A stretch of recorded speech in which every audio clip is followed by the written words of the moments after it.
Eh bien, donc bonjour une nouvelle fois. Je suis ravi de vous retrouver en ce début d'après-midi pour.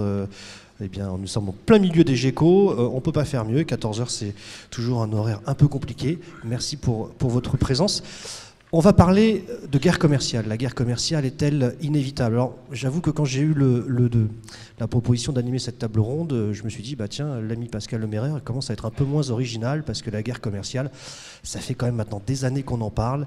Et alors, franchement, autant l'année dernière, j'avais animé la table ronde le lendemain de l'élection de Donald Trump, et alors là, j'aurais signé des deux mains sur ce thème, autant là, cette fois-ci, j'étais un peu plus circonspect.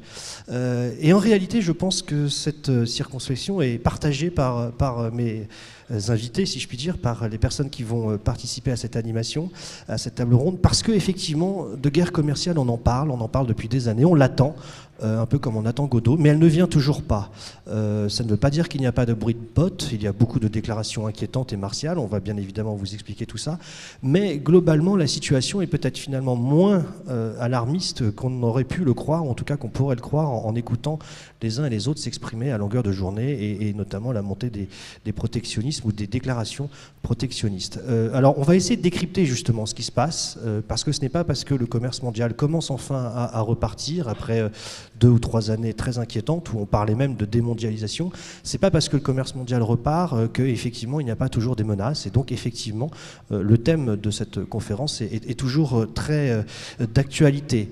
Mais on va aussi, et j'espère que c'est ce qu'on arrivera à vous faire passer comme message à la fin de cette heure et demie ensemble, on va aussi vous montrer qu'en réalité aujourd'hui le commerce c'est quelque chose d'extrêmement compliqué, bien plus compliqué que le simple fait d'appuyer sur un bouton en disant maintenant on va taxer, on va mettre des droits de douane et on va empêcher d'importer des voitures de l'étranger, on va tout fabriquer dans notre pays parce que l'économie, c'est les économistes dans la mondialisation se sont imbriqués les unes aux autres et effectivement eh bien, appuyer sur ce bouton devient très difficile et c'est peut-être, ce sera probablement notre conclusion, la raison pour laquelle derrière leur déclaration, les hommes politiques les plus protectionnistes eh bien, finalement n'appuient pas sur ce fameux bouton. Voilà, moi j'ai déjà beaucoup trop parlé, je vais vous présenter nos 3 invités. On a la chance de n'avoir que 3 personnes qui vont parler aujourd'hui, donc ça veut dire que je compte énormément sur vous pour m'envoyer des textos, des messages sympathiques et surtout des très bonnes questions. Je suis un fervent consommateur de ces questions-là et je compte sur vous pour les poser parce que ça va nous permettre d'animer cette table ronde. On a la chance donc de n'avoir que 3 personnes, ce qui va nous permettre bien de les laisser s'exprimer longuement et de pouvoir détailler leur point de vue. Françoise Nicolas, merci d'être avec nous. Alors vous êtes chercheuse à l'IFRI, vous êtes enseignante à Sciences Po, à langues orientales et vous êtes une spécialiste à Sciences Po Lyon, bien Paris, Lyon, donc vous êtes une locale. Vous êtes spécialiste notamment de l'Asie du Sud-Est et effectivement on va avoir besoin de vos lumières sur ce qui se passe notamment en Chine parce que c'est là que le protectionnisme, du moins que se tournent tous nos regards. Sébastien Jean, vous êtes directeur général du CEPI. Le CEPI c'est un centre d'analyse spécialisé dans l'international qui est rattaché à France Stratégie et un organisme donc qui dépend des services du Premier ministre. Donc vous êtes un spécialiste de l'économie internationale et en règle générale des relations internationales. Et puis Jean-Marie Pogam, nous avons beaucoup de chance de vous avoir parmi nous aujourd'hui, si je puis dire. Vous êtes haut fonctionnaire de la direction du Trésor et vous êtes le représentant de la France à l'OMC, l'Organisation mondiale du commerce, pas très loin d'ici, à Genève. Et donc effectivement, vous êtes dans une position un peu compliquée aujourd'hui parce que effectivement l'OMC, va y avoir beaucoup de questions sur ce que fait l'OMC. Il va falloir que vous le défendiez sans trop la défendre. Mais en tout cas, merci beaucoup de votre présence et de jouer le jeu. On va commencer par vous, justement. J'allais dire presque du point de vue de l'OMC par rapport à l'introduction que j'ai faite tout à l'heure. Est-ce qu'on a raison de s'inquiéter de la montée du protectionnisme ou est-ce que finalement, eh bien, derrière toutes ces déclarations, comme je disais, les choses sont finalement plus favorables et plus positives en termes de libre-échange qu'on ne pourrait le croire? Merci et bonjour à tous. Je crois que vous avez raison de poser la question comme ça, parce que ce risque protectionniste et ce risque de guerre commerciale, paradoxalement, est identifié par tous les instituts de conjoncture, tous les instituts de prospective, comme l'un des facteurs négatifs pouvant peser sur la croissance mondiale. Et en même temps, finalement, on a presque l'impression que le commerce mondial s'est jamais aussi bien porté que depuis l'élection de Donald Trump. J'en veux 2 indicateurs qui sont suivis par l'OMC. Le premier, c'est le nombre de mesures protectionnistes ou restrictives au commerce qui sont adoptées. Il y a un suivi qui est fait par l'OMC là-dessus. Son rapport de mai dernier disait qu'entre octobre 2016 et mai 2017, nous sommes dans la période la plus basse en termes de d'adoption de mesures restrictives depuis 2008, depuis la crise financière. Et deuxième élément, récemment en septembre, on a révisé à la hausse les perspectives de croissance du commerce mondial de 2,6 à 3,4%. Donc on a l'impression que tout marche bien. Bon. Alors est-ce que ça signifie qu'on a été un peu comme le héros de Buzzati, là, au-dessus du désert des Tartares, et puis finalement l'armée n'arrive pas, et on en serait presque à le regretter. En l'occurrence, on ne le regrette pas. Je crois que c'est un peu plus compliqué. Et moi, j'ai deux messages à partager avec vous. Le premier, c'est qu'effectivement, cette guerre commerciale n'a pas eu lieu.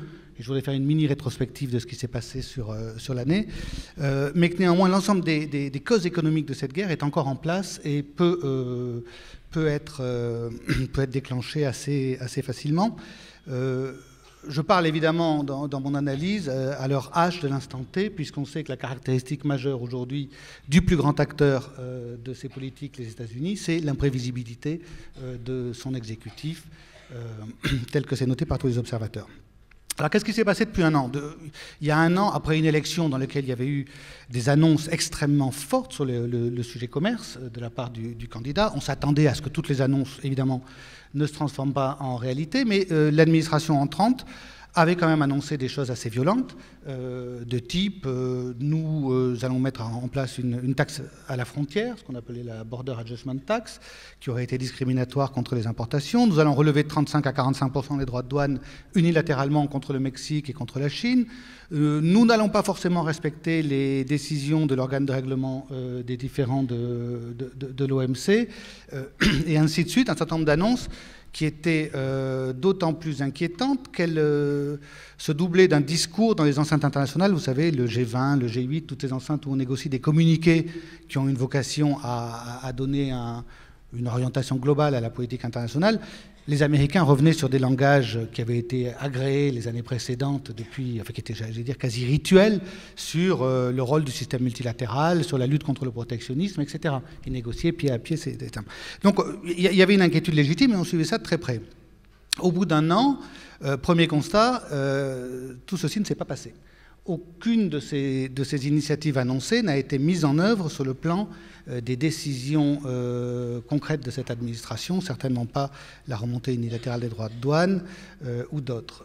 Deuxième élément, si on zoome un peu, cette administration Trump s'est montrée extrêmement précise dans sa manière d'envisager des initiatives protectionnistes qui ne soient pas en violation des règles internationales, et notamment des règles de l'OMC.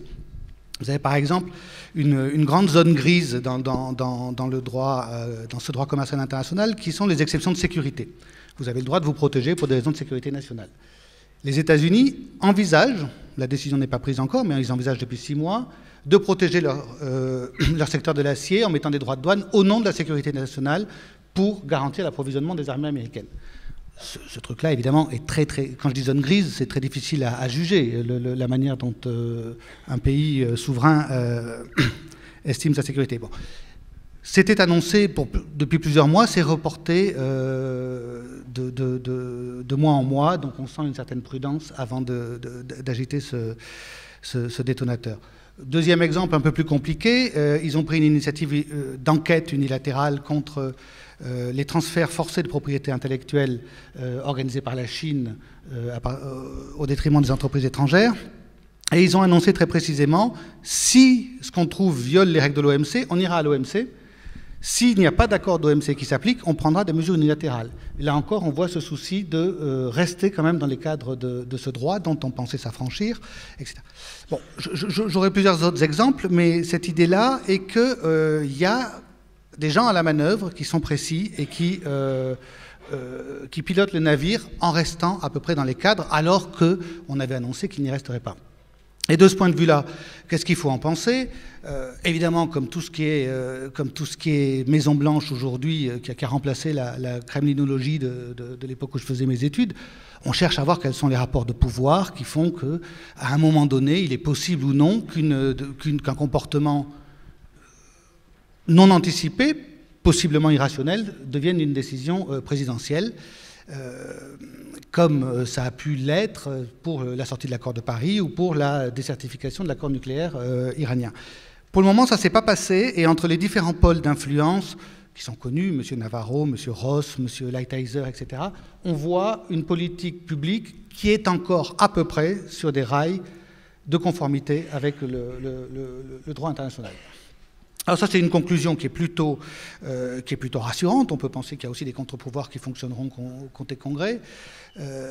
L'ennui, c'est que, c'est mon deuxième point, tous les facteurs qui ont amené quand même à cette imprévisibilité, à cette inquiétude, sont encore en place. Ces facteurs, pour les styliser énormément, il y en a deux catégories.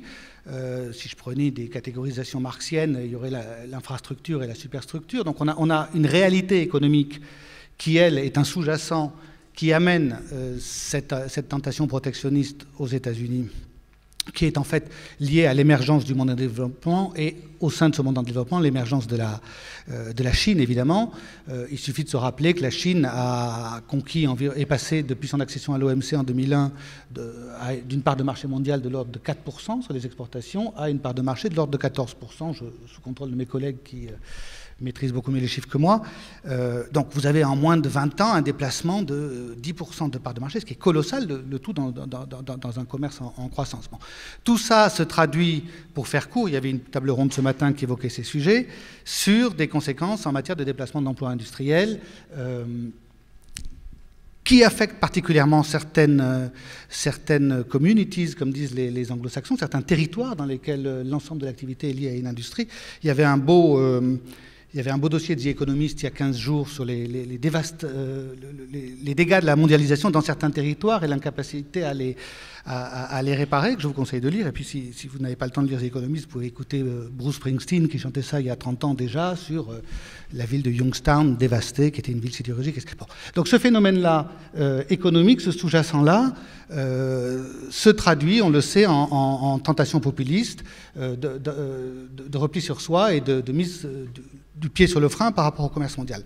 D'autant plus qu'il y a une perception très claire aujourd'hui aux États-Unis, mais pas qu'aux États-Unis, que la Chine reste un animal sui generis qui ne se comporte pas comme une économie de marché parce que l'ensemble de l'économie chinoise est pleine de tuyauteries qui vont des financements bonifiés aux grandes industries, de formes de subventions aux exportations, et que tout ça engendre des surcapacités en Chine, ça a été très clair dans le secteur de l'acier, qui vont se déverser sur le marché mondial de manière déloyale. En tout cas, c'est cette perception.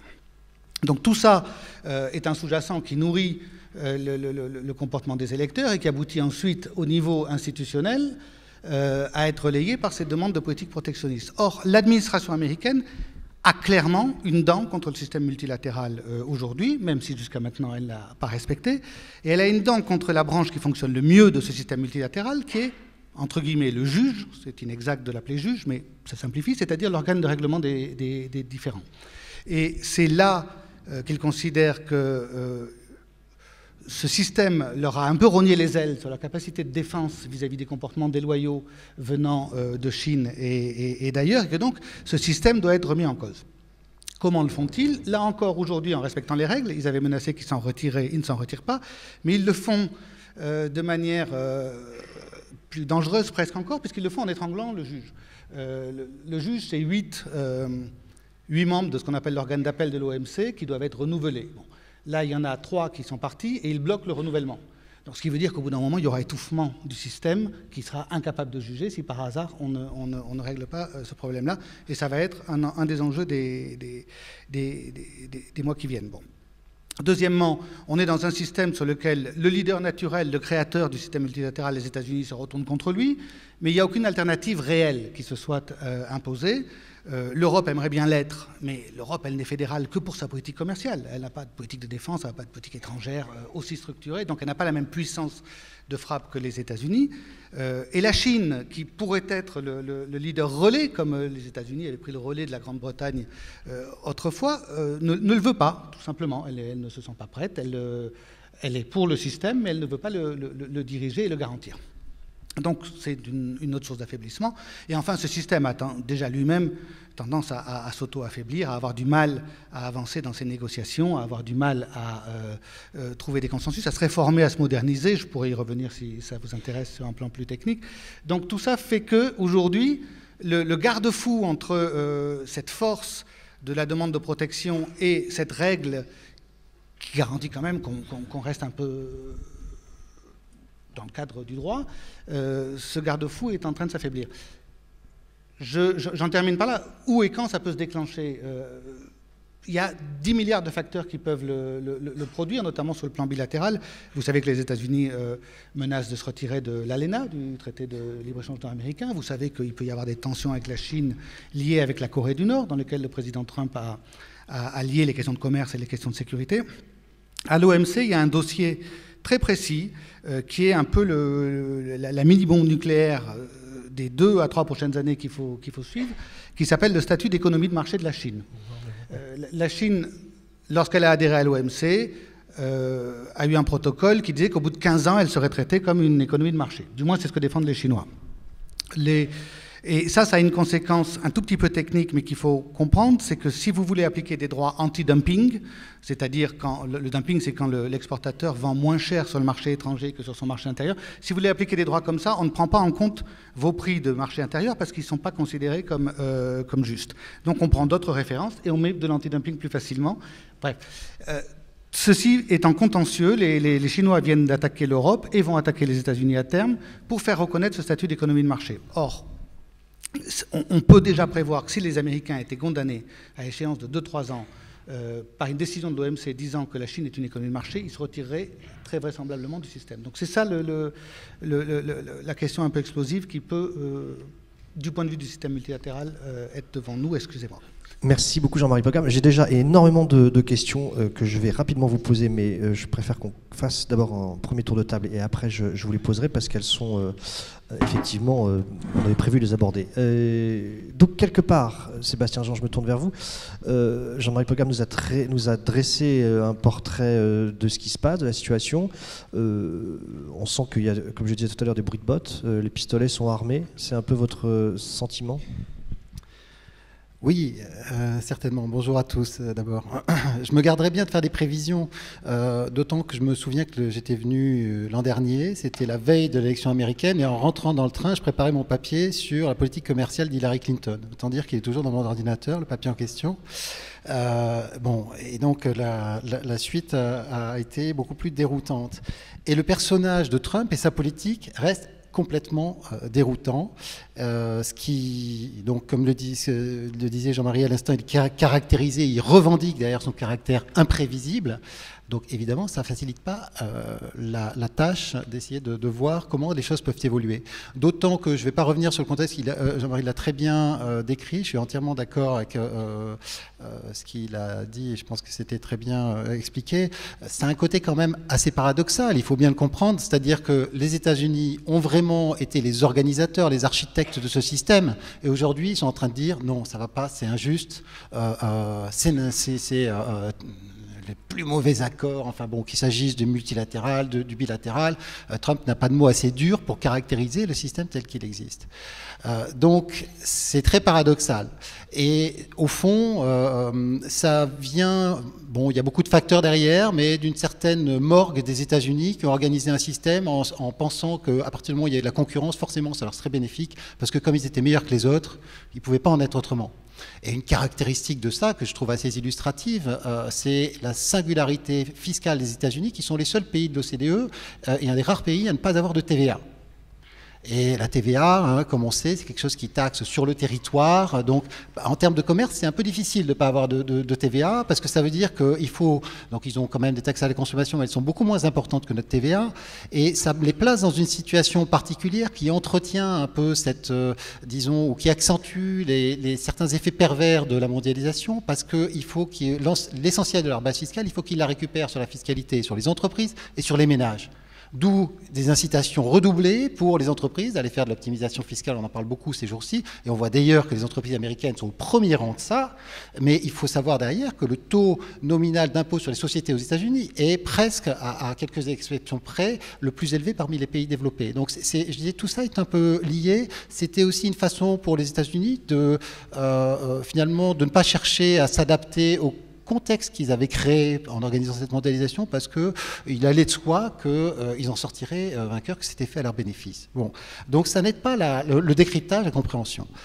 Maintenant, étant donné les problèmes et finalement la contre-performance commerciale très significative des États-Unis depuis des années, hein, quand on regarde, il faut bien garder en tête que si on compare les performances commerciales de l'Europe à celles des États-Unis, par exemple depuis 2000, on n'a pas du tout le même tableau, c'est-à-dire que les parts de marché dans le commerce mondial, en Europe, elles ont peut-être baissé de 10 ou 15%. Alors évidemment, en France, on a fait moins bien que l'Allemagne, et de loin, évidemment. Mais enfin, il reste que sur l'Union européenne, et c'est ça l'entité en termes de politique commerciale, on a perdu peut-être 10 à 15%, c'est normal, il y a d'autres pays qui se développent, et en particulier la Chine.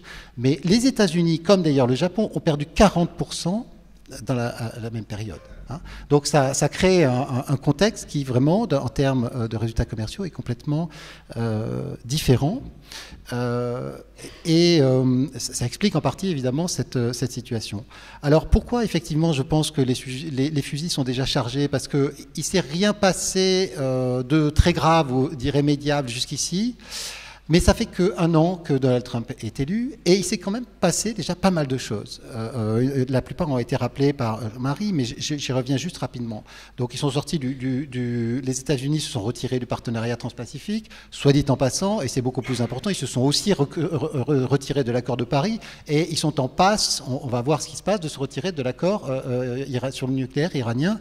Donc c'est-à-dire que finalement le poids de leurs paroles dans de leurs engagements internationaux c'est considérablement affaissé, ce qui est une illustration forte d'un désintérêt pour le multilatéralisme, hein, et qui a été d'ailleurs revendiqué par Donald Trump. Donc ça, c'est déjà un premier aspect important. Ils ont quand même lancé la renégociation de l'ALENA et ils sont venus à la table avec des demandes qui sont clairement inacceptables pour leurs partenaires, qui pourrait bien être le premier pas d'une stratégie pour en sortir.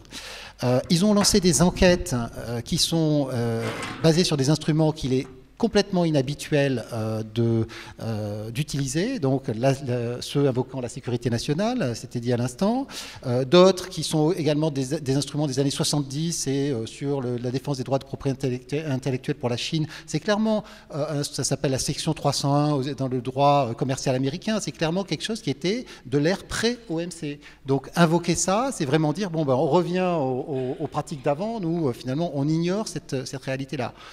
Et d'ailleurs, on considère que l'OMC n'est pas légitime. Mais je veux dire, cette enquête, elle est en cours déjà. Hein. De même, donc, celle liée à la sécurité nationale, elle est en cours aussi.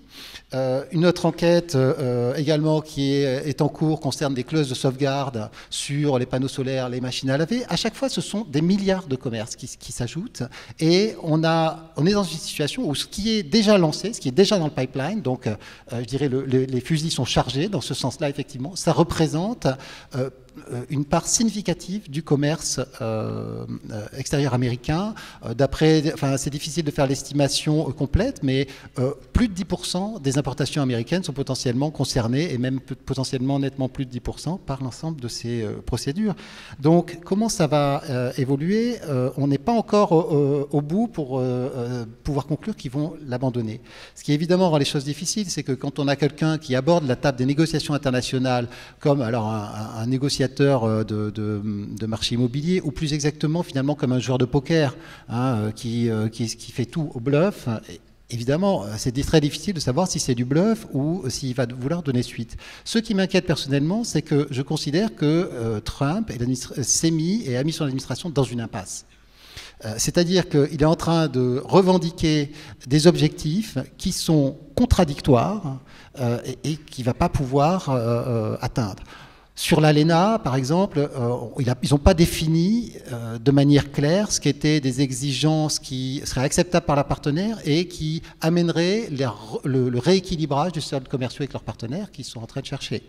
Sur le déficit commercial, il dit qu'il veut baisser le déficit commercial, mais en même temps, il fait des coupes fiscales qui sont très profondes, qui vont donc aggraver le déficit budgétaire, qui lui-même va aggraver le déficit commercial. Donc il est en train de créer les conditions de l'échec. Sur l'acier, hein, le dossier le plus, au fond, s'il y a un dossier le plus important dans ceux qui sont en cours, c'est l'acier. Numériquement, je veux dire, en termes parce que ça représente 2% des importations américaines. L'acier, cette enquête disant, voilà, est-ce que ça ne met pas en cause la sécurité nationale des États-Unis, elle est clairement orientée contre les Chinois dans le principe, dans la rhétorique de Donald Trump. Or, qu'est-ce qu'on constate en pratique? C'est que les Chinois ne sont pas touchés parce que de toute façon, les importations américaines d'acier chinois sont presque nulles déjà parce qu'elles sont toutes couvertes par des anti-dumping. Donc en fait, ceux qui seraient touchés par cette mesure, si elle était prise, hein, cette clause de sauvegarde liée à la défense de la sécurité nationale, ce seraient les Canadiens, les Européens, voire les Coréens ou les Japonais. Donc là aussi, c'est contradictoire. Or, je pense que et par ailleurs, dans le même temps, Trump a échoué à faire révoquer l'Obamacare. Il se débrouille très très mal dans ses relations avec le Congrès. Or, les checks and balances, les contre-pouvoirs aux États-Unis, c'est quelque chose qui fonctionne. Donc, il s'empêtre, et plus il s'empêtre, plus il peut être tenté, je pense, de prendre des mesures avec une forte charge symbolique. Et je pense que dans nul autre sujet, il a mis autant de charges symboliques, politiques, que dans le protectionnisme. Voilà. Donc, le coup d'éclat, même si, en fait, il est, je veux dire, les milieux d'affaires américains sont vent debout contre, et il y a évidemment toute cette... on sait qu'il maintient dans son entourage des courants très différents, mais on ne peut pas exclure un coup d'éclat de ce type. Le contre-pouvoir... L'autre contre-pouvoir très puissant, c'est le Congrès là-dedans. Parce que les États-Unis sont dans une situation qui est très différente de celle de l'Europe, c'est-à-dire que pour eux, l'agriculture est un secteur exportateur majeur. Hein. Des productions comme le coton, par exemple, où les amandes sont exportées à plus de 70% de la production, le blé, le maïs, c'est 50%, le soja, c'est presque 50%. Et les agriculteurs, c'est très important parce que, comme chez nous, il y a deux assemblées, et il y a notamment le Sénat, qui est une représentation essentiellement territoriale, 2 sénateurs par État. Or, et du coup, ça donne une surreprésentation très forte au lobby agricole, et ça peut freiner énormément les États-Unis. Donc voilà, il y a à la fois la possibilité d'un coup d'éclat, et en même temps on sait qu'il y a des freins derrière. Je pense que je suis trop long, donc on reviendra vers vous. Merci beaucoup, Sébastien. Alors, j'ai beaucoup de questions qui tournent autour d'une idée, et c'est vrai, je ne comprends toujours pas ce qu'est une guerre commerciale. La guerre commerciale n'est-elle pas déjà présente et constante? Et comment, en fait, on part du postulat que guerre commerciale égale protectionnisme? C'est très réducteur, puisque la guerre commerciale peut être menée par du libre-échangisme exacerbé. Justement, entre quelque sorte, ça va être un peu une transition toute trouvée. L'autre acteur de cette guerre commerciale, qui lui mène une stratégie très offensive par rapport aux autres qui, eux, essayent de se défendre, c'est la Chine. Et on a beaucoup parlé des États-Unis, mais il faut effectivement parler de la Chine, de la stratégie de ce dirigeant chinois qui a une vraie vision économique et commerciale par rapport à ses prédécesseurs beaucoup plus affirmés. C'est le fameux One Road, One Belt. Et donc, Françoise Nicolas, je me tourne vers vous pour nous expliquer ce qui se passe de l'autre côté, c'est-à-dire de l'océan. Merci beaucoup. Et bon après-midi à tous. Alors, je voudrais, avant de venir à la Chine, je voudrais d'abord, je pense, décevoir peut-être un peu l'auditoire et puis l'animateur du débat, parce qu'en réalité, je suis assez d'accord avec ce qui a déjà été dit. Donc, il n'y aura pas de désaccord majeur avec mes deux comparses. Je suis assez d'accord sur l'idée que la guerre commerciale, quelle que soit la manière dont on la définit, et j'y reviendrai tout à fait à la fin, elle n'a pas encore été déclarée, cette guerre, mais pour autant, il ne faut pas non plus penser qu'on est sorti d'affaire. Donc il y a encore un certain nombre de facteurs de risque qui sont présents. Alors permettez-moi de revenir peut-être sur un certain nombre de choses qui ont déjà été dites, mais avec ma propre vision, ma propre sauce à moi. Pour ce qui concerne le rôle des États-Unis et la posture des États-Unis. Donc effectivement, l'an passé, lorsque Donald Trump a été élu, il n'avait pas eu de mots assez durs pendant toute la campagne contre le système multilatéral, contre un certain nombre de ses partenaires commerciaux, et donc on attendait de voir vraiment des choses absolument catastrophiques. On allait voir ce qu'on allait voir, en gros, c'était à peu près son discours.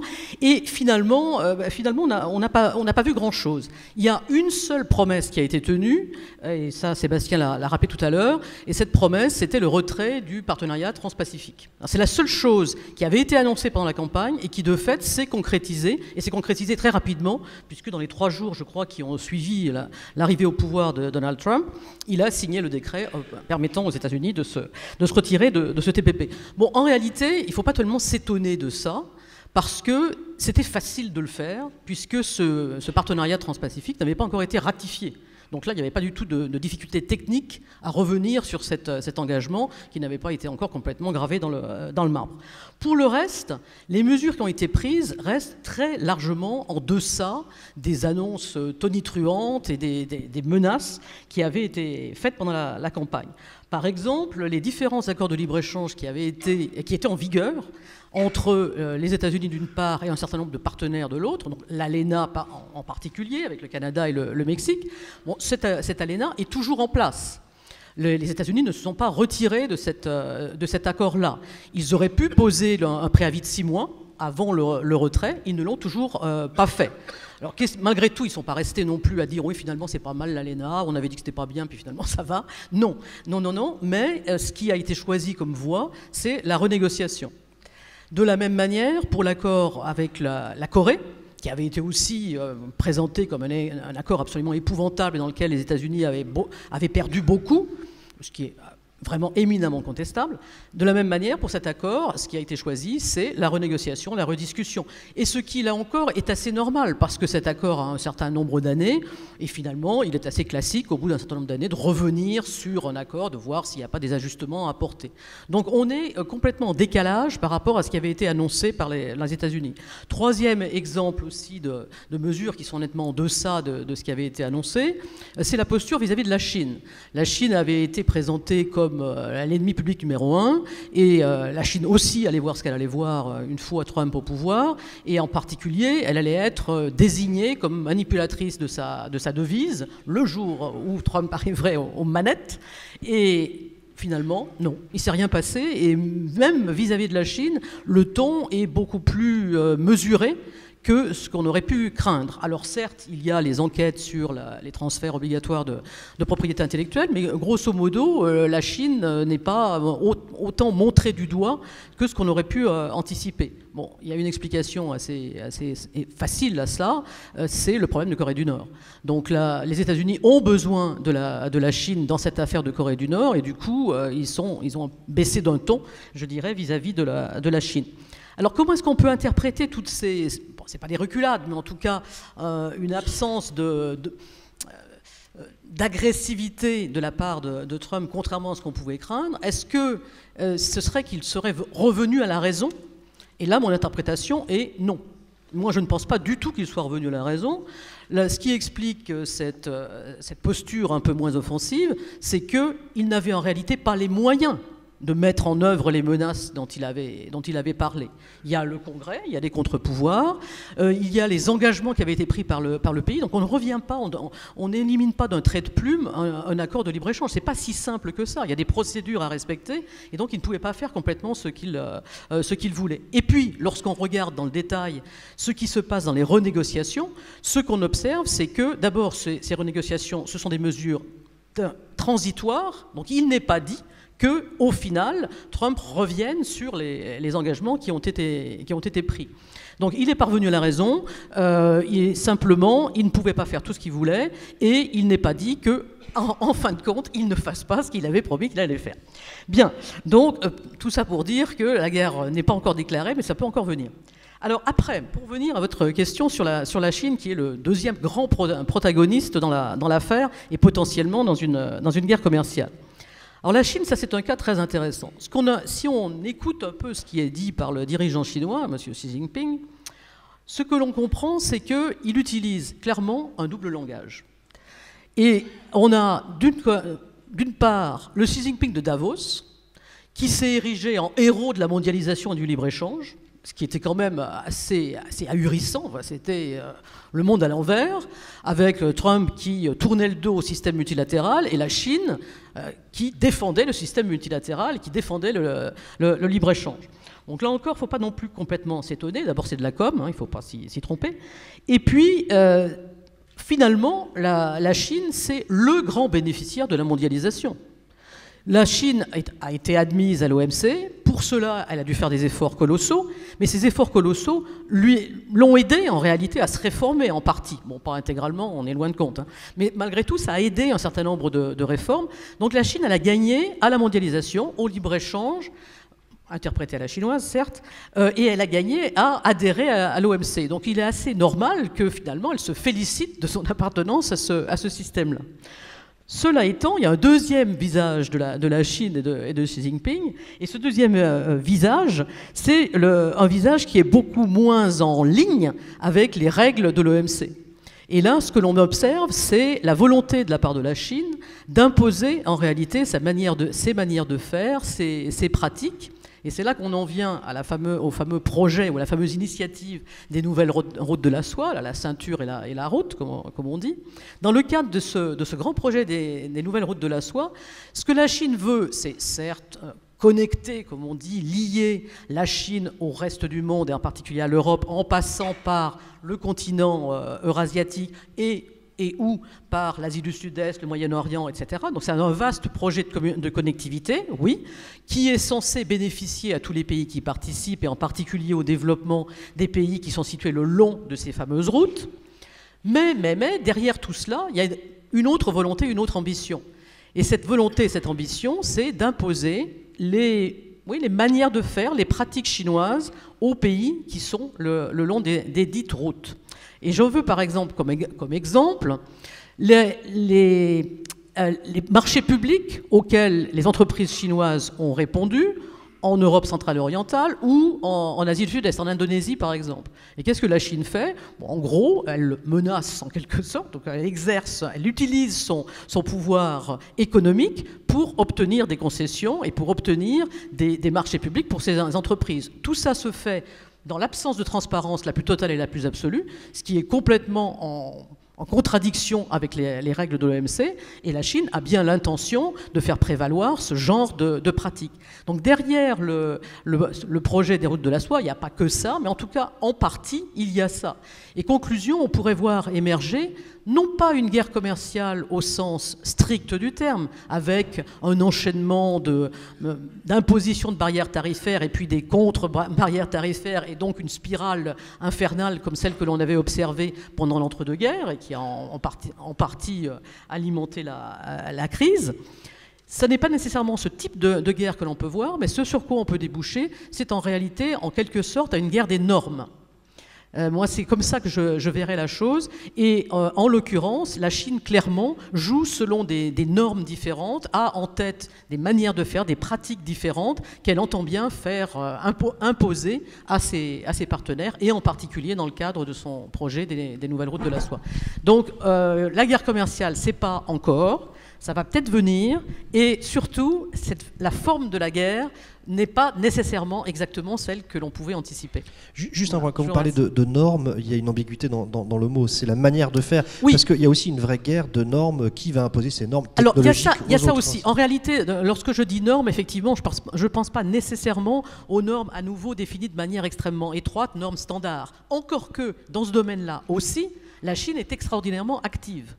La Chine est active à la fois par le biais de ses propres... elle essaie d'intervenir en imposant ses propres normes, des normes techniques, auprès de certains partenaires qui sont relativement faibles. Et puis, elle utilise également les institutions existantes, et en particulier l'institution ISO. Au sein de cette institution... ISO, c'est l'institution qui permet de définir les normes de qualité. Voilà, les normes de qualité. Et là, la Chine est très active au sein de cette institution. Et là, elle utilise les institutions en place, elle utilise les cadres déjà existants pour pousser ses pions. Donc, elle a une stratégie qui est vraiment tous azimuts. Donc, lorsqu'on dit normes, il y a les normes au sens relativement étroit du terme, mais il y a aussi, de manière beaucoup plus générale ou de manière plus large, les manières de faire, les pratiques, et c'est ce à quoi je faisais allusion dans le cadre des nouvelles routes de la soie. Voilà. Merci. Merci. Sébastien Jean, quel est le problème posé par la Chine, en fait, effectivement, comme le disait Jean-Marie Pogam, qui ne joue pas véritablement les règles de l'économie de marché, mais qu'on est en train quand même d'assimiler à une économie de marché. Pourquoi est-ce que c'est très important, ça ? C'est central, effectivement, je crois. C'est même, au fond, un problème plus structurel que celui posé par le président actuel des États-Unis, Pourquoi ? D'abord parce que la Chine est désormais le premier exportateur de marchandises au monde. Hein. Pas de biens, soit dit en passant, pas de biens et services. Si on prend les biens et services, c'est encore l'Union européenne, même en excluant l'intra-européen. Depuis 2009, cela dit, donc la Chine est le premier exportateur au monde. Or, la Chine, on le sait, est un capitalisme d'État avec caractéristiques chinoises, comme ils disent, donc une économie dans laquelle le rôle de l'État est absolument omniprésent.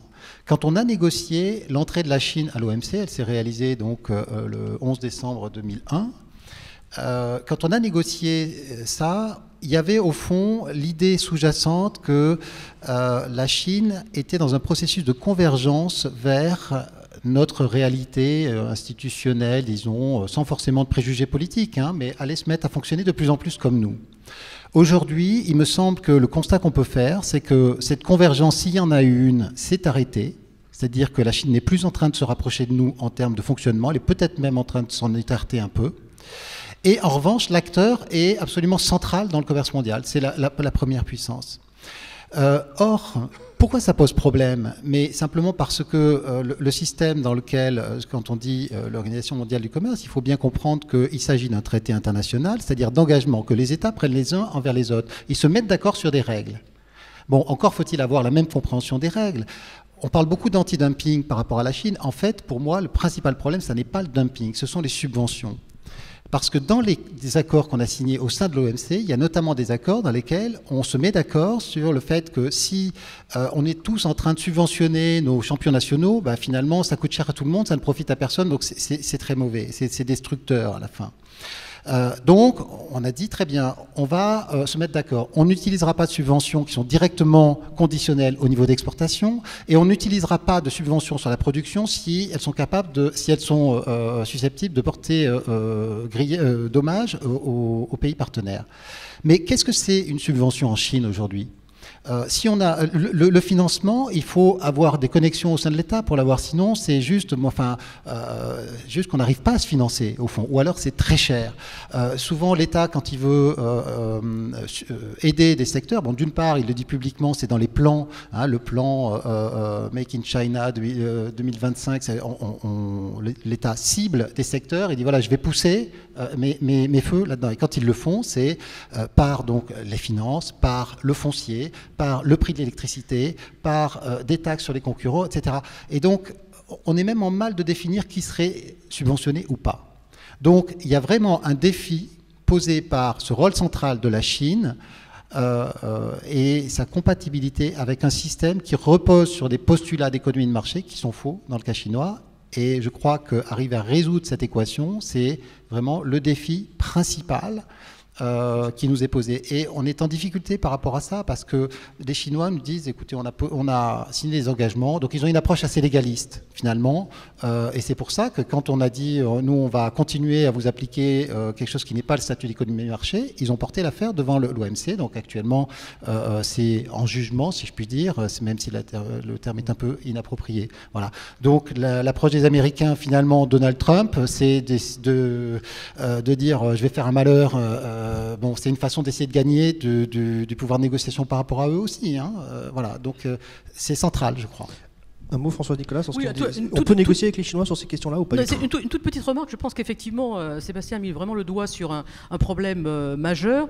C'est le problème des écarts de définition entre les termes ou le vocabulaire utilisé par les Chinois, qui a priori est le même que celui qu'on utilise nous, mis à part qu'on ne comprend pas exactement la même chose.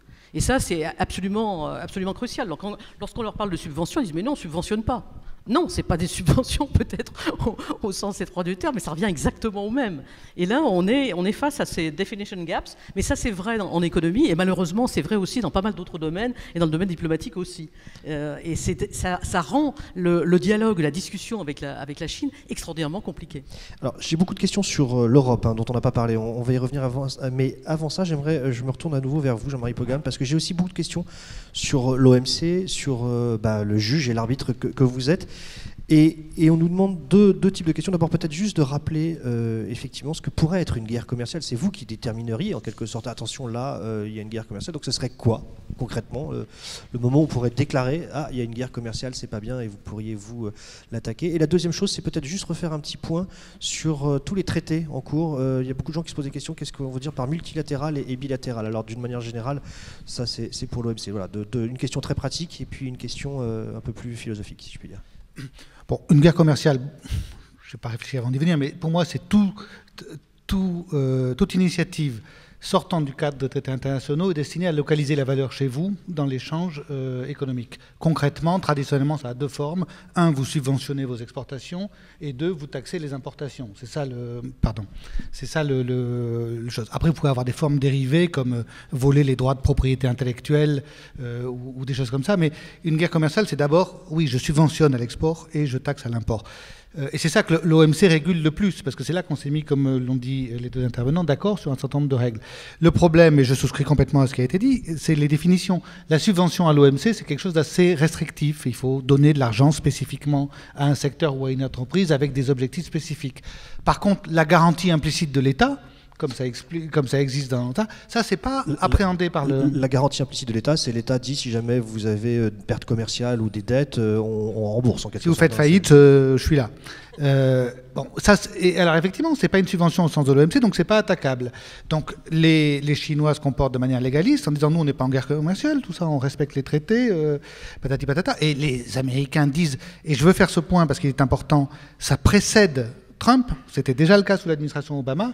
La spécificité de l'administration Trump, c'est l'imprévisibilité, mais les argumentaires de fond, ils sont fondamentalement américains. Et donc les Américains disent, écoutez, c'est une vaste blague, vous subventionnez de partout, même si ça n'est pas exactement au sens des textes, donc il est hors de question qu'on puisse considérer que vous êtes arrivé au statut d'économie de marché. Et c'est là qu'il peut y avoir, sur ce gap, comme disait Françoise, de compréhension, qu'il peut y avoir contentieux et potentiellement, si le contentieux n'est plus réglé par le droit et les mécanismes d'arbitrage, guerre commerciale, c'est-à-dire initiative incontrôlée, sortant du droit et disant je vous taxe ici et je subventionne là. Bon. Et ça, c'est des logiques d'appauvrissement collectif qu'on a connues, je ne sais plus si c'est Sébastien ou Françoise qui disait entre les deux guerres, etc. Sur votre autre question... C'est de faire un petit peu de pédagogie, 2 minutes sur ça veut dire quoi, bilatéral, multilatéral, et puis où est-ce qu'on en est peut-être sur les grandes négociations, ça nous amènera sur la question de l'Europe après, les grandes négociations commerciales. Multilatéral, c'est le monde entier, c'est l'OMC, enfin en tout cas tout le monde n'est pas membre de l'OMC, l'Algérie ne l'est pas encore, l'Afghanistan ne l'est pas encore, il y a un certain nombre de pays. C'est-à-dire que vous faites ensemble des normes, tous ensemble, vous définissez ensemble les règles. Hein, voilà, alors comme on est très nombreux, évidemment on arrive à un socle de base, un plus petit dénominateur commun qui ne va pas forcément très loin dans tous les domaines, donc c'est des règles assez rustiques, ça c'est ce que donne l'OMC, même si elles sont pas... Elles ont une puissance forte, hein, c'est le principe de non-discrimination, ça va très loin. Et le bilatéral ou le régional, c'est... quand vous avez plus d'affinité avec une autre partie du monde, vous allez plus loin dans l'élimination des barrières tarifaires, l'harmonisation de vos réglementations. Alors évidemment, l'exemple le plus abouti d'intégration régionale ou de bilatérale ou de régionalisme, c'est l'Europe, hein, où on a un marché unique, une union douanière, etc. Mais un traité de libre-échange comme avec le Canada ou un traité de libre-échange comme avec l'Afrique du Sud sont des formes de rapprochement commercial qui vont plus loin que le socle de base multilatéral. Je ne sais pas si je réponds, c'est assez vaste hein, comme sujet. Et sur les grands accords, hein, parce qu'on en a parlé il y a 2 ans, notamment j'ai animé une table ronde sur ces grands accords, on avait peur de l'accord commercial avec les États-Unis, on en est où, juste en un mot? Alors on a parlé un peu de l'ALENA, est-ce qu'il y a des négociations en cours encore ou tout est au point mort? Là, on avait un certain nombre de méga-accords, comme on les appelait, à savoir le partenariat transpacifique qui rassemblait 12 pays et dont les États-Unis viennent de se retirer. On avait un autre accord qui aurait rassembler les États-Unis et l'Union européenne, le TTIP, le TAFTA, enfin il y a plusieurs noms à cet accord-là. Et on a un autre accord qui est peut-être pas un méga accord, mais à mon avis qui peut être absolument crucial et qui peut changer un petit peu, quasiment changer la face du monde. C'est l'accord entre l'Union européenne et le Japon. Parce que là, ce sont deux joueurs importants, et surtout deux joueurs qui, en fait, ont quand même pas mal de visions communes. Donc, s'ils se mettent d'accord sur un certain nombre de règles, ça peut quand même changer le jeu. Alors, sur l'état d'avancement de ces grosses négociations-là, bon, le TPP, le partenariat transpacifique, les États-Unis se sont retirés, et donc, du coup, on se retrouve avec un TPP à 11. Et toute la question est de savoir si le retrait des Américains a complètement exterminé le TPP ou pas. Alors, il semble que le Japon, qui était membre de ce partenariat, veuille poursuivre, maintenir en vie ce partenariat sans les États-Unis. Donc, ça serait TPP 11. Et moi, mon interprétation à cette volonté du Japon de maintenir ce partenariat en vie, c'est qu'ils espèrent que les États-Unis pourraient revenir dans l'accord. Je pense que c'est la volonté, mais pour que ce soit possible, il faudrait rien changer du tout à l'accord en question. Parce que si on modifie la moindre virgule ou la moindre disposition, il sera difficile pour les États-Unis de revenir à un texte qu'ils n'avaient pas négocié. Donc ça, c'est une possibilité, mais depuis quand même ce retrait américain, je ne suis pas sûr que le TPP puisse jamais aboutir. Sébastien Jean, vous voulez réagir, et après j'aimerais qu'on passe à cette question basique. Est-ce que l'Europe est le dindon de la farce? On n'en parle pas depuis le début de la conférence, mais on a encore du temps. Oui. Est-ce que c'est nous qui nous faisons avoir? Et pas mal de questions sur les Allemands, notamment. C'est vrai que l'Allemand est le plus grand exportateur mondial. Est-ce que lui aussi fait du dumping ou fait une guerre commerciale à sa manière? Alors peut-être un mot d'abord sur les accords, pour dire juste pour compléter ce qui était dit à l'instant. Pour moi, l'image d'ensemble, c'est que, je le dis en termes simplistes, malgré la présence de Jean-Marie Pogam à mes côtés, et c'est qu'on est à l'arrêt, c'est qu'il n'y a pas de perspective d'accord d'envergure au niveau multilatéral, c'est-à-dire tous les pays de l'OMC. Dans le même temps, il y a cette espèce de repli américain qui est à l'œuvre d'une façon imprévisible, on l'a dit. Et en parallèle, il y a une activité qui reste très forte de négociation d'accords bilatéraux. L'Union européenne a actuellement une vingtaine de négociations qui sont en cours. Ce qui, à mon avis, d'ailleurs, pose un certain nombre de questions parce que les bases politiques, l'acceptation, la légitimité politique de cette politique commerciale est quand même fragile actuellement et en débat. Mais toujours est-il qu'il y en a 20. Françoise Parlet souligne à juste titre celle avec le Japon parce qu'on a déclaré un accord de principe le 6 juillet dernier. La Commission européenne espère conclure cet accord très vite.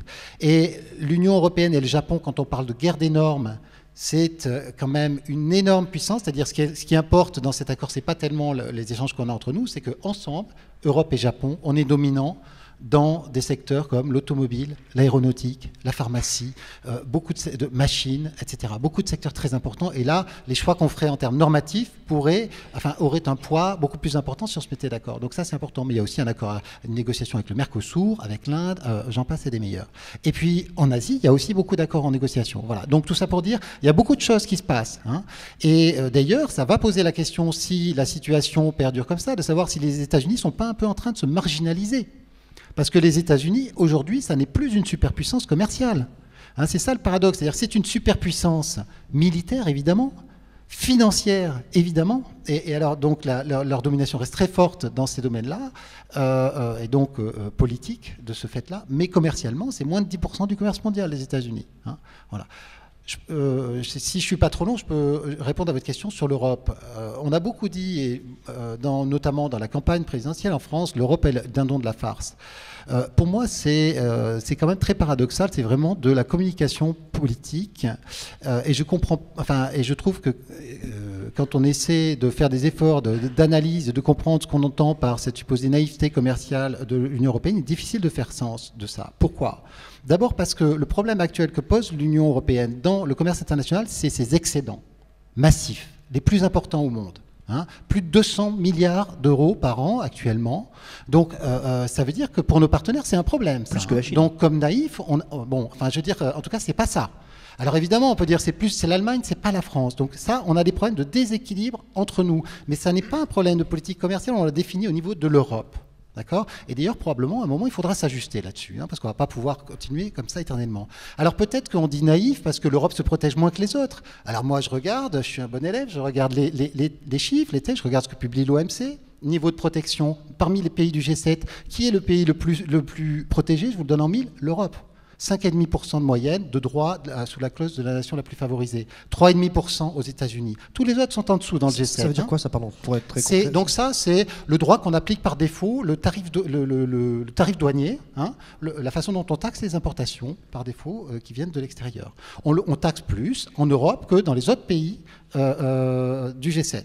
Alors après, on me dit, ah oui, mais la Suisse et la Norvège ont des taux de protection spectaculaires dans l'agriculture. Bon, c'est vrai, mais il vous a peut-être pas échappé qu'en Suisse, il y a des montagnes, et en Norvège, il y a un climat qui n'est pas exactement tropical, où on ne fait pas pousser les oranges très facilement. Donc, dans les deux cas, c'est une agriculture de handicap naturel. Le résultat, c'est quoi? C'est que la Suisse a des importations qui sont seulement les 3/4 de ses exportations.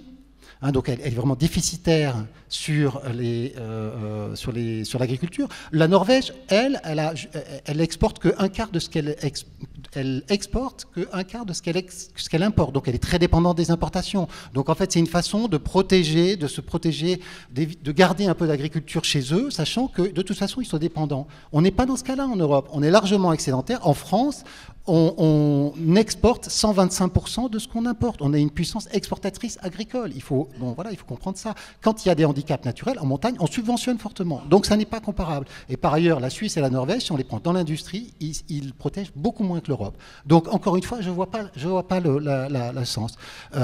Alors peut-être c'est parce que les Américains ont ces antidumpings très élevés sur la sidérurgie. C'est vrai, mais nous on en a aussi. Et il suffit à casser les importations, à les réduire des 3/4. Et quand on regarde le tableau à la fin, on a une production dans la sidérurgie qui est 1,5 fois plus élevée que celle des États-Unis. Hein, donc ça ne leur réussit pas tellement. Peut-être que c'est les marchés publics alors, parce qu'on en parle beaucoup. La Commission européenne publie des chiffres sur les marchés publics. Quelle est la part des marchés publics en France qui est accordée à des établissements étrangers qui produisent à l'étranger? Moins de 1%. Bon, alors voilà. Bon, moi, j'attends qu'on m'explique quelle est cette naïveté. Je ne la vois pas. Et je pense que nos partenaires, non seulement ne la voient pas, mais en plus considèrent que dealer avec l'Europe, entre guillemets, négocier ou commercer avec l'Europe, c'est très difficile. Merci pour cette défense de l'Europe qui effectivement va à rebours des idées reçues, un peu trop vite reçues. Jean-Marie Pogam, beaucoup de questions, après on achèvera cette séquence OMC si je puis dire. Beaucoup de questions, parce qu'on a parlé tout à l'heure des accords bilatéraux. Est-ce que ça c'est pas la fin de l'OMC? Et concrètement l'OMC ça sert à quoi aujourd'hui? Il faudrait peut-être que je commence par ça sert à quoi, et puis après ça sert à quoi? Ça fait 3 choses l'OMC. Donc ça a une fonction de négociation, c'est-à-dire c'est une fonction législative, si j'ose dire. On essaie de se mettre d'accord sur ce socle de règles pour le commerce mondial, de discipline de base. Et ça, c'est un peu en panne, vous l'avez dit, et Sébastien vient de le redire. Ça a une fonction exécutive, c'est-à-dire de gestion des accords. C'est-à-dire une fois que vous les avez négociés, il faut quand même les appliquer. Exemple très concret qui concerne encore une fois la Chine, mais pas que la Chine. Quand vous avez à l'OMC une obligation de notification. Vous adoptez une réglementation, vous adoptez une subvention, il faut que vous l'écriviez à vos partenaires et vous dites je fais ça. Bon, aujourd'hui, dans la plupart des domaines, il y a 1/3 des notifications qui sont réellement effectuées. Évidemment, qui est le bon élève, c'est l'Europe d'ailleurs, mais les Chinois ne notifient rien, ou à peu près, et la plupart oublient de le faire, etc. Bon, ça, c'est une fonction exécutive qui est assez utile, parce que c'est le seul endroit où on discute de normes, de conflits de normes. Je peux vous donner un exemple très concret.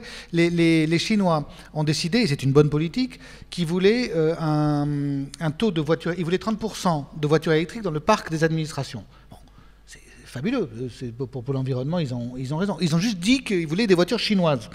Alors, il y a un endroit au monde où on peut discuter de ça, leur dire écoutez, votre norme elle est discriminatoire et nous on peut vous fournir aussi des voitures électriques, il n'y a pas de raison qu'on ne puisse pas au moins concourir, etc. Ça sert à ça l'OMC. Et parfois, d'ailleurs, ça marche.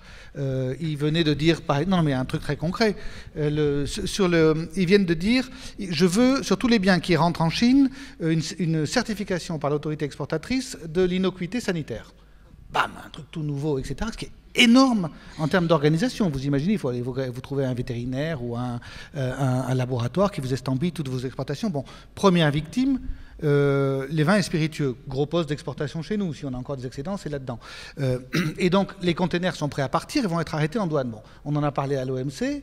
On vient d'obtenir qu'ils remettent qu'ils repoussent de 2 ans la mesure. Donc, il va falloir négocier. Donc, c'est juste pour essayer d'être concret dans l'illustration. Troisième fonction, probablement celle qui marche le mieux, C'est la fonction de règlement des différends dans laquelle on a des arbitres en première instance et puis un organe d'appel qui doit dire si quelqu'un a raison ou tort. Ça fait 15 ans, par exemple, qu'on se bat entre Boeing et Airbus sur la forme de subvention des uns et des autres et que ça se règle à l'OMC.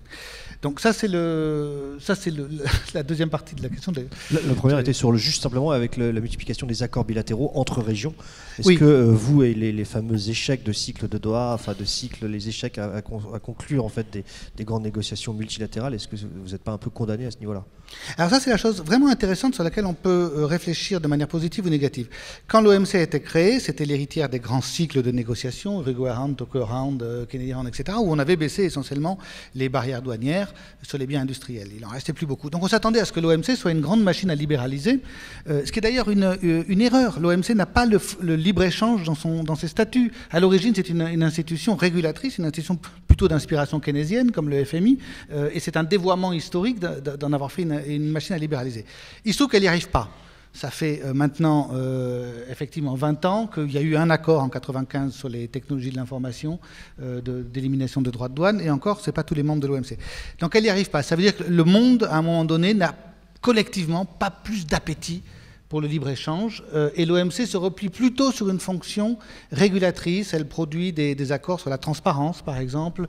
On a un grand accord qui a été conclu il y a 4 ans sur la facilitation des échanges, qui veut dire qu'en gros, en douane, vous essayez de pas trop embêter les boîtes lors de la fabrication de vos formulaires, de vos contrôles et de la gestion de votre transit douanier. Bon. Elle produit comme ça du bien public non libéralisateur, si j'ose dire. Et du coup, tous ceux qui ont envie de libéralisation, effectivement, filent dans les accords bilatéraux, comme vous l'avez dit. Et l'Europe en a largement envie, puisqu'elle est maintenant en accord de libre-échange avec probablement 80%, 90% de ses partenaires. Et ça, c'est le fruit des compromis entre Nord et Sud. Alors, une toute dernière question sur l'OMC. J'essaye de répondre à toutes les questions qu'on me pose. Est-ce que vous pouvez contraindre un pays condamné à s'exécuter ? Contraindre, non. On est dans le domaine de la souveraineté. Mais les pays membres se sont engagés à respecter les décisions de l'organe d'appel et à ce qu'on appelle se mettre en conformité. S'ils ne le font pas, ce qui arrive dans certains cas, l'Europe, par exemple, ne s'est pas mise en conformité dans le cas du bœuf aux hormones. On a été condamné pour des raisons sur lesquelles je peux revenir, qui étaient des raisons de procédure, mais on interdit l'importation de bœuf aux hormones, on a été condamné. On ne veut pas importer du bœuf aux hormones. Les exportateurs qui nous ont fait condamner ont pris des rétorsions commerciales. C'est ça la contrainte. Si vous ne respectez pas votre engagement, que vous êtes condamné, on peut prendre des rétorsions à hauteur de trucs. Alors, là, il nous reste une demi-heure. Je pense que c'est le bon moment pour aborder ce sujet sous un tout autre angle. On a beaucoup parlé des États, on va un peu parler des entreprises. Et je rassure la personne qui m'envoie des SMS sur le e-commerce, je vais poser la question, c'est pas la peine que vous dépensiez tout votre forfait, je vous ai bien entendu. Non, plus sérieusement, parce que c'est ce que je disais dans l'introduction, il y a une véritable notion économique qui est en train d'émerger, c'est celle de chaîne de valeur. Ça paraît un peu technique comme ça. Je pense, Sébastien Jean, que vous l'expliquerez bien mieux que moi, mais c'est en fait le fait qu'aujourd'hui, on est obligé d'importer pour pouvoir réexporter et que les entreprises, eh bien, finalement, jouent, c'est pas péjoratif, de ce système en étant implantées les unes par rapport, enfin, les autres, elles se passent cette valeur quand elles fabriquent notamment des iPhones, hein, vous allez nous l'expliquer. Et donc, effectivement, ça fait que quand on est à la place d'un État, eh ben, si on dit stop aux importations, eh ben, on bloque aussi ces exportations. Est-ce que c'est ça qui freine un peu la main des dirigeants et globalement, qu'est-ce que c'est que cette chaîne de valeur et pourquoi c'est important pour les gens qui nous écoutent d'avoir cette notion en tête?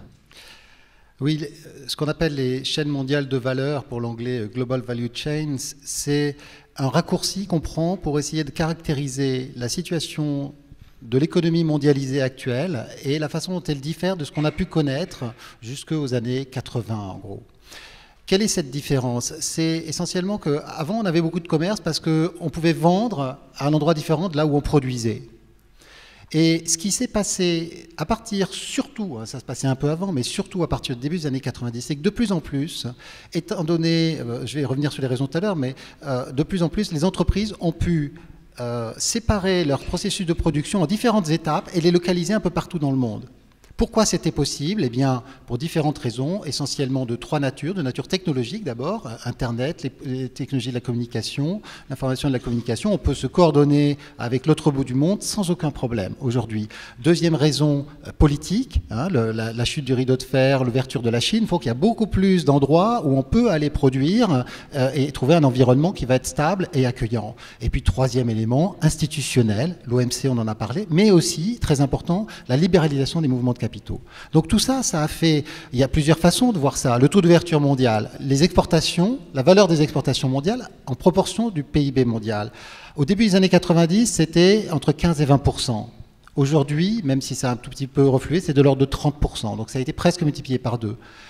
Les stocks d'investissement direct à l'étranger, hein, au début des années 90, moins de 10% du PIB mondial. Leur valeur était de moins de 10% du PIB mondial. Aujourd'hui, elle est d'environ 35%. Donc, ils ont été multipliés par 3 à 4.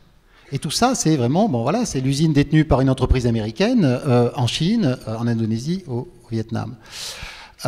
Donc, ça crée un monde assez différent dans lequel, effectivement, on a pu pousser la spécialisation très loin. Il faut comprendre qu'on est dans un monde où les produits sont d'une complexité folle. Une automobile, on estime qu'il y a un nombre de pièces qui est entre 30 000 et 100 000 dans une automobile, selon les décomptes qu'on fait. C'est fou. Je veux dire, c'est dément. Donc, qu'est-ce que ça veut dire? Ça veut dire que si on veut avoir des pièces de qualité, il faut que les gens se spécialisent énormément. Et si on veut faire un bien qui soit au meilleur niveau technologique, il faut avoir la possibilité d'acheter les composants auprès du meilleur fournisseur. Et celui-là, il n'est pas forcément à ma porte, il peut être loin, voire très loin. Donc, la plupart du temps, ça s'organise au niveau régional, c'est-à-dire que je vais plutôt voir avec mes voisins et on voit que ces chaînes de valeur, elles sont beaucoup organisées au sein des accords commerciaux entre voisins, notamment au sein de l'Union européenne, bien entendu. Et puis des fois, c'est des composants plus lointains. Et on a vu par exemple que quand il y a eu le tremblement de terre au Japon en 2011, ou bien les inondations en Thaïlande aussi en 2011, ça a paralysé des usines au Mexique ou en Europe, à l'autre bout du monde. Voilà. Donc ça crée un environnement dans lequel, si on veut être compétitif, il faut pouvoir importer sans obstacle. Et donc, par exemple, quand vous regardez les documents de politique commerciale de l'Inde, il y a explicitement des objectifs qui visent à faciliter l'importation, importer sans coût. Pourtant, l'Inde n'est pas connue pour son libéralisme commercial, hein, c'est le moins qu'on puisse dire. Voilà. Donc, c'est l'idée, si on veut être performant, il faut pouvoir importer sans coût additionnel. Aujourd'hui, donc même donc en France, par exemple, on estime que dans nos importations, quand on exporte pour 100 €, dans cette exportation, il y a environ 30 € à peu près qui sont des pièces ou composants qui ont été importés. Voilà. Donc ça veut dire que on est dans on peut pas vivre en vase clos. Et effectivement, ça change complètement le regard qu'on porte sur l'impact de la protection commerciale. Et là, on revient à l'histoire des États-Unis, c'est-à-dire que c'est pour ça que je disais tout à l'heure que les milieux d'affaires sont vent debout contre les projets de Donald Trump, parce qu'ils savent tous qu'ils ont besoin d'importer une partie de leurs pièces et composantes, et que si on taxe à l'importation, ben, c'est eux qui vont payer la taxe, et ils vont être beaucoup moins performants à l'exportation. Comment se situe la Chine, elle, dans cette réflexion sur la chaîne de valeur? Elle a aussi une attitude particulière. Comme d'habitude. Oui, la Chine a largement bénéficié de la mise en place de ces chaînes de valeur. Et effectivement, Sébastien a insisté sur le fait que taxer les importations, c'est en réalité taxer les exportations, de manière indirecte, mais c'est comme ça que ça marche. Et il serait vraiment utile que tout le monde comprenne ça vraiment très bien. Alors la Chine, elle, a joué un rôle très particulier dans les chaînes de valeur, dans la mesure où elle était le dernier maillon de la chaîne, jusqu'à une date relativement récente, et c'est particulièrement vrai dans tout ce qui est domaine électronique.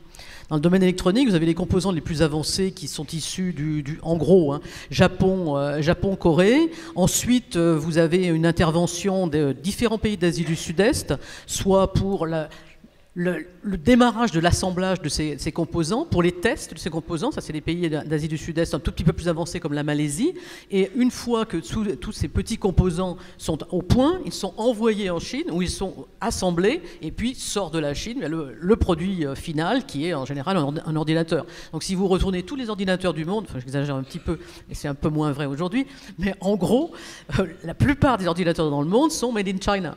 Alors Apple, je crois, est un peu plus honnête que les autres, et maintenant ils disent assembled in China. Donc c'est assemblé en Chine, mais en fait conçu aux États-Unis. Donc la Chine avait ce rôle-là de bout de chaîne. Alors évidemment, l'inconvénient de participer aux chaînes de valeur en bout de chaîne, c'est que c'est pas là que se passe l'essentiel de la valeur ajoutée, et donc c'est pas là que se passe l'essentiel du profit. L'essentiel du profit se trouve aux deux extrémités de la chaîne, à l'extrémité de la conception et à l'extrémité vraiment en fin de chaîne, c'est-à-dire au niveau marketing. Et si vous prenez à nouveau le cas de l'iPhone, hein, l'iPhone, son prix sortie usine et le prix quand vous le trouvez en magasin, il y a une sacrée différence. Là, la différence, elle est empochée par Apple. Le fait de mettre une pomme sur la machine, ostensiblement, ça coûte très très cher. Et puis, bon, tant qu'il y aura des gens qui paieront la pomme à ce prix-là, je ne vois pas pourquoi ils se gêneraient. Bon, donc en tout cas, la Chine, elle jouait ce rôle très particulier dans la chaîne. Or, elle ne se satisfait plus de ce rôle relativement passif et ce rôle où il y a peu de valeur ajoutée, donc peu de profit, peu de marge.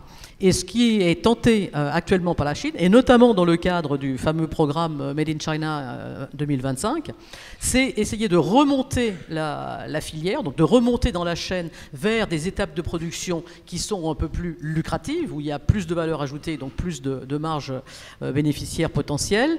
Et ce qui est intéressant avec la Chine, c'est que compte tenu de sa taille, elle va pouvoir, a priori, contrôler une plus grande partie de la chaîne. Et c'est ce que les Taïwanais et les Coréens appellent les Red Supply Chains. Donc eux, ce qu'ils voient arriver, c'est le fait que la Chine va contrôler de plus en plus de morceaux de cette chaîne et les évincer, eux, Taïwanais et Coréens, de ces chaînes de valeur. Et ça n'est possible que pour une grosse économie comme la Chine, qui peut se permettre de produire des biens relativement sophistiqués et puis aussi des biens moins sophistiqués.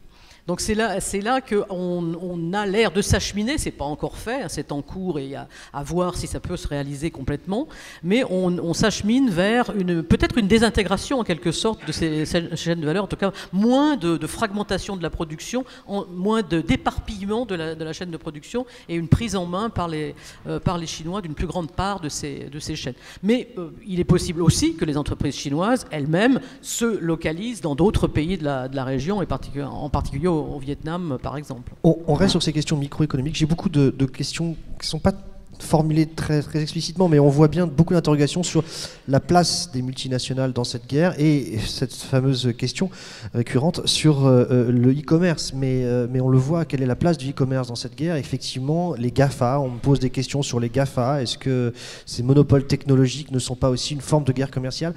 Je ne sais pas comment les synthétiser, ces questions, mais est-ce que c'est des questions que vous posez, vous, à l'OMC, et qu'est-ce qu'on peut en dire, en quelque sorte, de cette évolution? Est-ce que c'est là que se joue la guerre, aujourd'hui?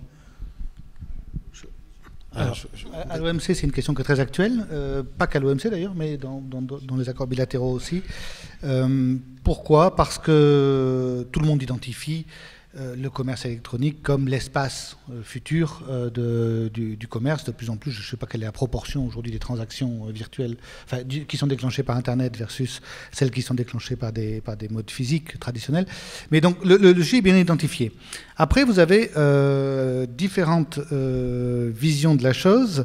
Vous avez en gros les pays qui sont assez avancés dans le domaine, qui aimeraient bien légiférer à l'OMC ou ailleurs, en disant soit des principes importants comme la libre circulation des données. Ça, c'est un sujet très politique, très important, parce que derrière, vous avez les questions de vie privée, les questions de sécurité, etc. Soit sur des sujets très concrets, comme qu'est-ce que c'est qu'une signature électronique, qu'est-ce que c'est que la protection du consommateur sur Internet, etc. Bon. Donc, il y a volonté d'une partie du monde, et évidemment du monde le plus avancé, de négocier des règles parce que c'est le commerce du futur. Et puis de l'autre côté, vous avez tous les gens qui ont peur que ces règles, finalement, leur lient les mains pour l'avenir et qui refusent en bloc même d'en parler, qui ne veulent même pas en faire des points d'ordre du jour pour de la réflexion générale. À la tête de ce bloc, il y a les Indiens. Et les Indiens, qui pourtant sont des gens qui sont assez avancés en nouvelles technologies, qui en bénéficient beaucoup, eux disent oui, nous, ça nous intéresse, le commerce électronique, mais ce qui ne nous intéresse pas, c'est faire des règles à ce stade. Pourquoi? Parce que la Chine a Alibaba, qu'ils ont construit à l'abri de toutes les protections que vous voulez.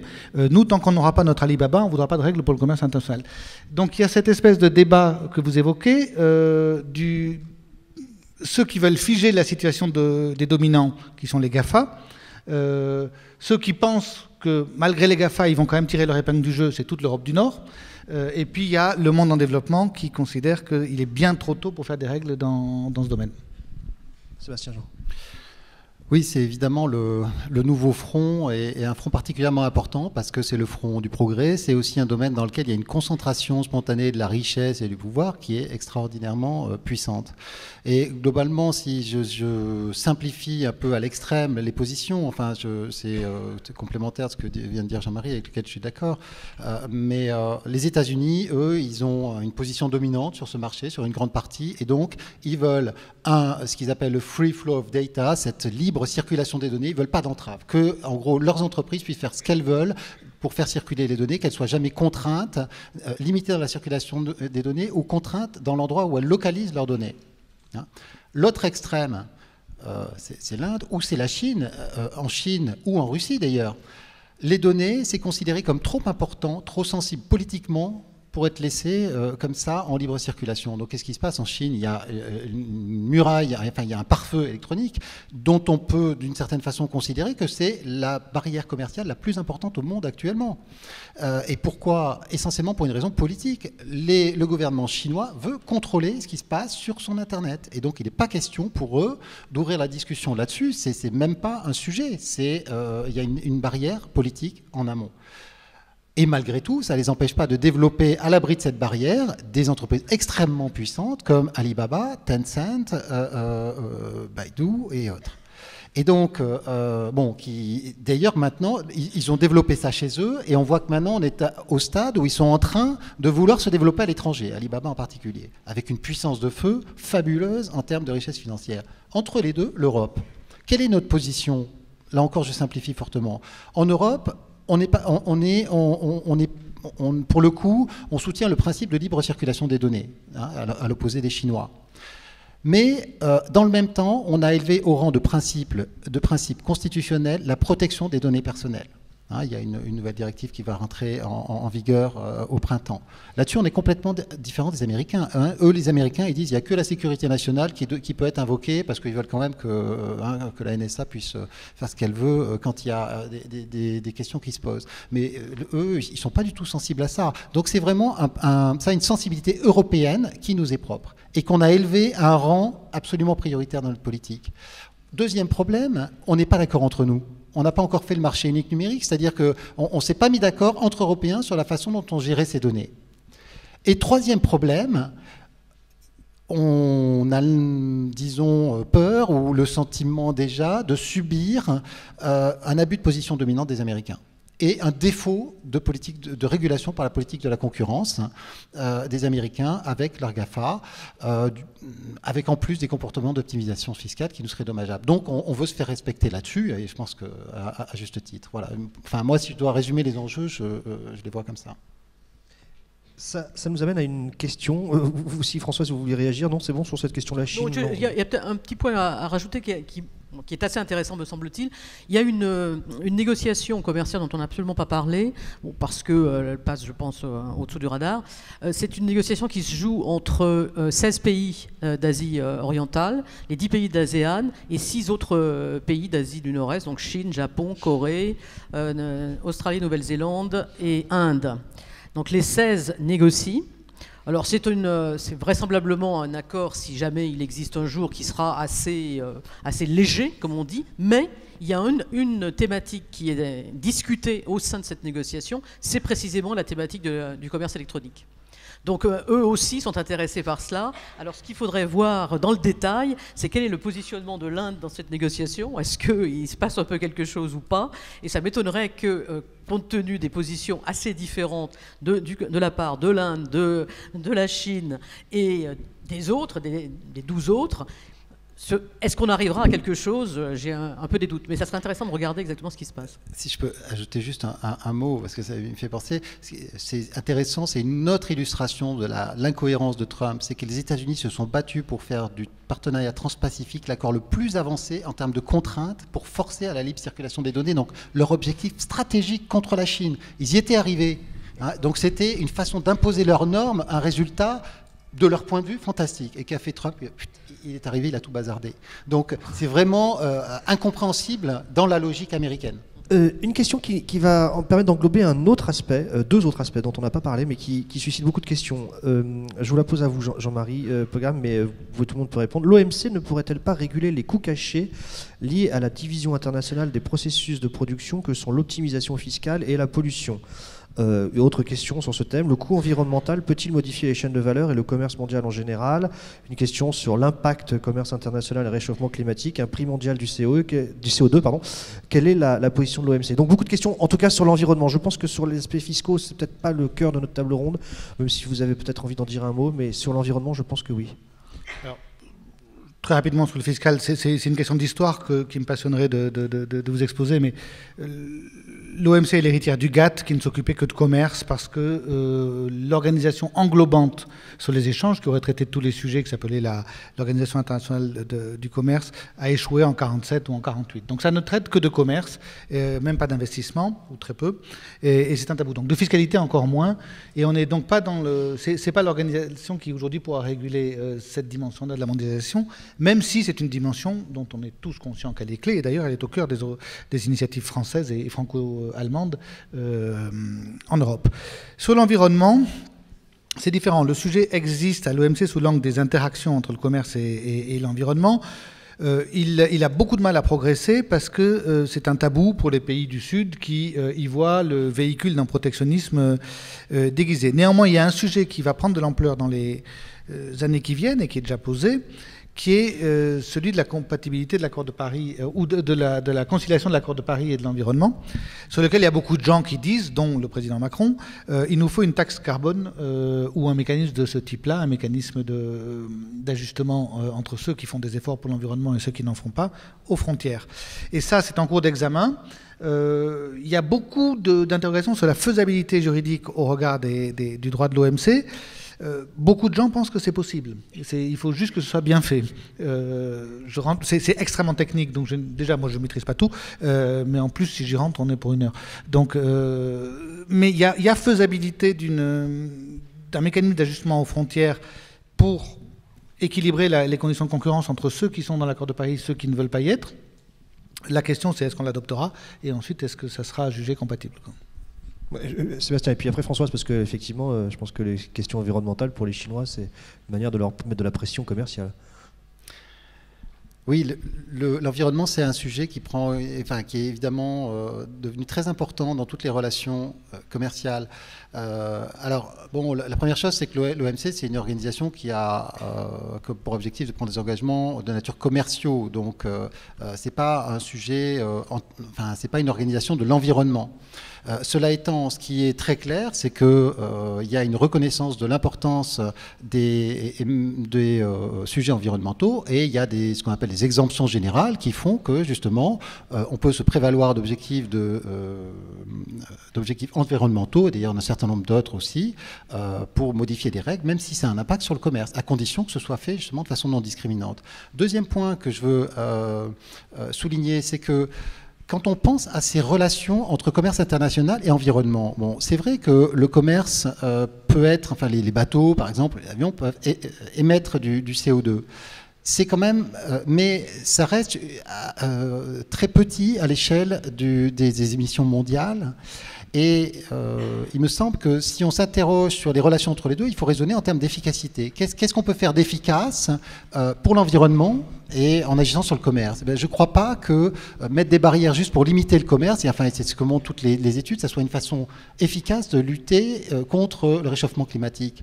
Il vaut beaucoup mieux, je crois, utiliser le levier commercial pour donner des incitations fortes aux pays qui ne veulent pas prendre des engagements pour qu'ils rentrent dans des accords. Et ça, c'est quelque chose qui est, qui est pas pratiqué pour l'instant, mais qui pourrait bien l'être à un moment ou à un autre, c'est-à-dire dire aux pays dans des négociations un peu larges, donc on va échanger des engagements sur l'environnement, sur les émissions de CO2 par exemple, mais ceux qui ne voudront pas prendre d'engagement, ils seront punis commercialement.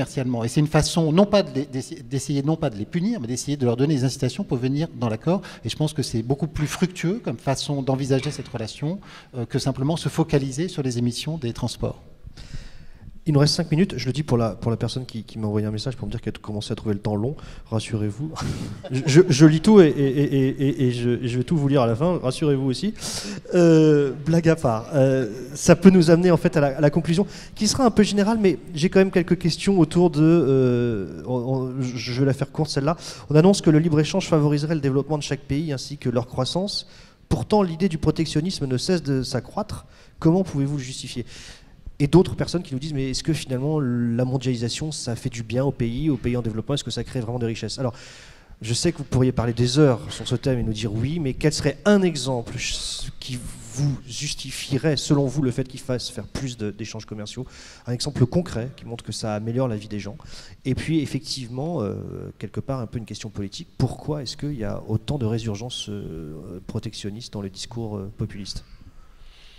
Allez, moi, sur la réponse très rapide, exemple concret de bien fait, la moitié des objectifs du millénaire, ce qu'on a appelé les objectifs du millénaire, vous savez, ces objectifs de développement social essentiellement, que s'était fixé la communauté internationale, c'est la Chine qui les a produits, et elle les a produits grâce à une stratégie de développement tirée par les exportations. Donc, il y a quelque chose de bien qui s'est passé là-dedans, même si les Chinois nous posent problème.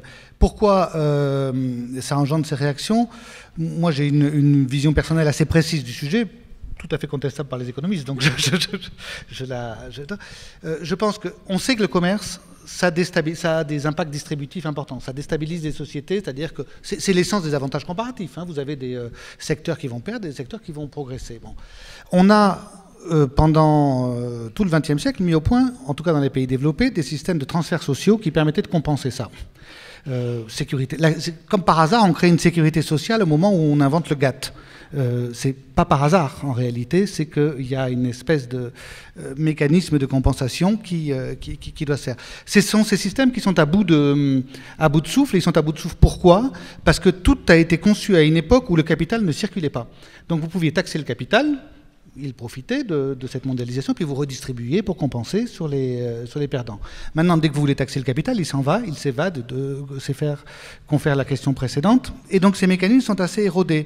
Et on ne peut plus aider de la même manière, compenser, aider à aller vers le mieux ceux qui perdent. Et en Europe, c'est particulièrement vicieux parce que nous avons une instance européenne qui est capable de libéraliser, en négociant la politique commerciale, mais nous n'avons aucune instance européenne qui soit capable de réguler les conséquences de cette libéralisation en organisant des transferts, en organisant de l'éducation, etc. Et c'est là qu'on a un sujet, une machine à créer de l'euroscepticisme d'une certaine manière, puisque vous avez cette asymétrie dans les responsabilités. Donc je crois que là, on est sur un problème fondamental qu'on doit traiter, sinon le backlash, comme on dit, ou la réaction à la globalisation ne va faire que s'aggraver. Oui, je crois que le problème essentiel, c'est qu'on a surestimé, ou en tout cas on a survendu, en quelque sorte, les effets bénéfiques du commerce et de la mondialisation. Alors que, comme le signale Jean-Marie, il y a aussi un certain nombre, pas d'effets pervers, mais enfin il y a des coûts. Le commerce, ça engendre des ajustements, qui dit ajustement, dit coût d'ajustement. Et on a survendu le commerce ou la mondialisation comme étant automatiquement génératrice de bienfaits. Oui, il y a des bienfaits, il y a des coûts aussi, et on a eu tendance à trop insister sur l'aspect bénéfice en oubliant l'aspect coût. Et donc du coup, lorsque on voit quand même qu'il y a des coûts, eh bien, on va se focaliser là-dessus, et donc c'est ça qui crée cette réaction négative, et ce qui apporte de l'eau au moulin des populistes. Donc je pense que c'est au niveau du discours, si vous voulez, qu'il y a eu en quelque sorte une erreur, et ça c'est une posture idéologique qui était trop résolument, aveuglément favorable au commerce comme étant générateur de bienfaits. Oui, il y a ces bienfaits, et puis il y a les à côté qui ne sont pas nécessairement aussi positifs que ça. Et à vouloir trop insister sur l'aspect positif, eh bien, on a en réalité au final débouché sur la mise en évidence des problèmes, des aspects négatifs qu'on avait eu tendance à passer sous le tapis. Bon, c'est un vaste sujet et il reste 3h30, donc je vais pas trop m'étendre. Je crois que je suis tout à fait d'accord avec justement cette idée que ça crée aussi finalement cette forte interaction commerciale crée beaucoup de besoins de régulation et change quand même assez radicalement les questions qu'on se pose en termes de politique de régulation et de leurs coûts et bénéfices.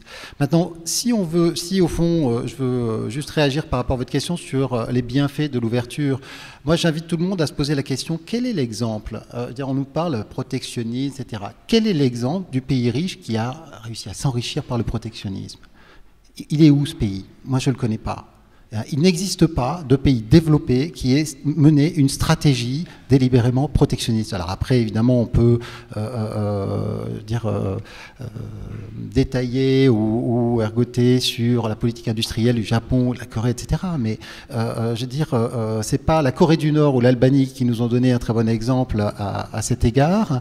Et voilà, je pense que s'il y avait une martingale pour faire un protectionnisme qui aurait des effets bénéfiques à long terme sur l'économie, on le saurait depuis longtemps. Toutes les expériences ont été des échecs parce que très souvent aussi, il y a derrière beaucoup de questions d'économie politique, c'est-à-dire on crée des rentes, on protège, et souvent on protège les intérêts constitués, on crée de la rente au sein de l'économie, c'est très mauvais en termes de gouvernance.